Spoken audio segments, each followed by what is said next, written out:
Okay, welcome back. So this is part 2 of Radiohead. Within the R's of my collection, there's another band, R band, that I'm going to have a separate video for because there's just a lot going on here. And I finished on OK Computer. So just to remind you that this was their big, really their international breakthrough album, although they were already well known before that with the bands and their big hit Creep. Again, I said my least favourite song. Then suddenly they came out with this one, Kid A. And in many respects, this is my favourite Radiohead album.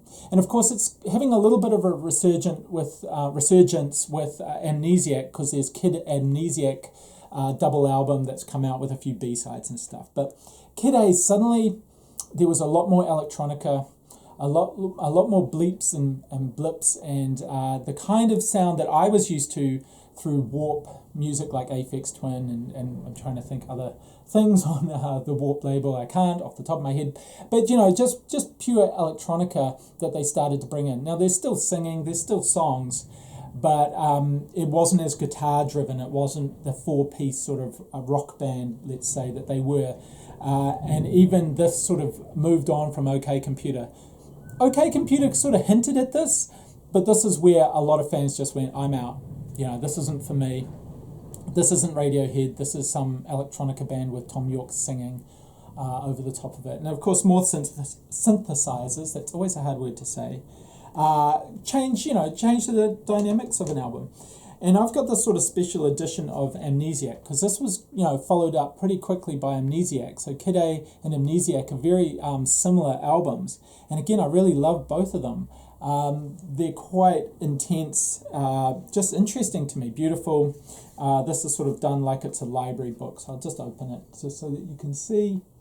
If you can see that, it's sort of glaring a little bit, but there you go. It's sort of like a stamp. There's the CD, and there's a lot of illustrations in here. They've been working with an artist for quite a long time now, so they create sort of, there's a consistency to a lot of the more recent artwork. I don't know if it's just one artist. He certainly has a style that you will recognise as being in a lot of Radiohead albums, but they might have a couple. But there's sort of an aesthetic that follows through. Now this is a live album that sort of comes off the back of Amnesiac, and I think it may have a few B-sides on it, so I picked it up.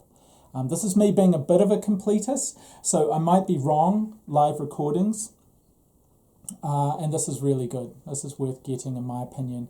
I should tip it that way, because I think that's the way the art goes, but that's me trying to show you the title. Anyway, so I picked that up, and then there's another. This is actually another sort of single, but with a few extras on it, and that just happens to be a full sort of CD case size, so it's in amongst the CDs, but it is essentially just a single release on CD, and Knives Out is from Amnesiac. Then, of course, they moved on to another album. They were pretty relentless at this point. This is around the time that George Bush was in power, so Hail to the Thief was in direct response to the controversy about George Bush just eking into the presidency in the US. Being a bit of a hawkish president, and they had opinions about that, obviously. Now, this is sort of designed like a map book. I'm not going to unfold it and open it up, but it's sort of like an interesting format. I don't know if they released it in a more basic, simpler CD format, but this is what I got. Hail to the Thief is another album. Again, it's very similar. It kind of follows on from Kid A and Amnesiac and the same sort of similar sound. A lot of sort of instrumentals and electronica coming in. But like I said, I was really into that sort of sound anyway, with a lot of electronica that I like Fortet and Aphex Twin and Ortekra. So it didn't throw me for a loop. I was still running with them. And this is There. That's from Hail to the Thief. That's a single. It just happens to be with my main CD collection because it's a full CD. And that's just got a few B-sides on it. So that's me being, a bit of a completist, trying to get all these sort of B-sides. And you can't always keep up with bands and get all their B-sides. But I did the best I could. And then, of course, there was another shift. And this was in Rainbows. And this, I think, won people back again, because it brought back, there's still the electronica elements to it, but it brought back more of the I don't know, it was a bit of a concept because the way they sold it, and they were independent now, so they could afford to just sell this direct to the public. So that's important.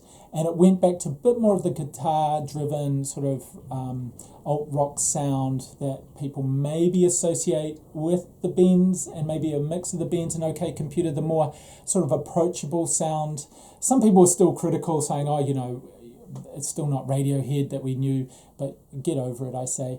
A great album, this one, in Rainbows. So I love this so much. Actually, the first thing I got was the special vinyl. So this, you know, I paid not hugely, but just, you know, it was a pre-order. So that's the in Rainbows vinyl. So it's got vinyls and CDs in there, and I just wanted to support them because that's what they released, or pre-released, prepay, to have that sent to you. And then, of course, it was just more convenient for me to also get this CD version of it. Now, I'll quickly breeze through this. This at some point came out again, Amnesiac, and it actually had a second CD and a DVD with videos in it, so I picked that up. That's me being an obsessive fan.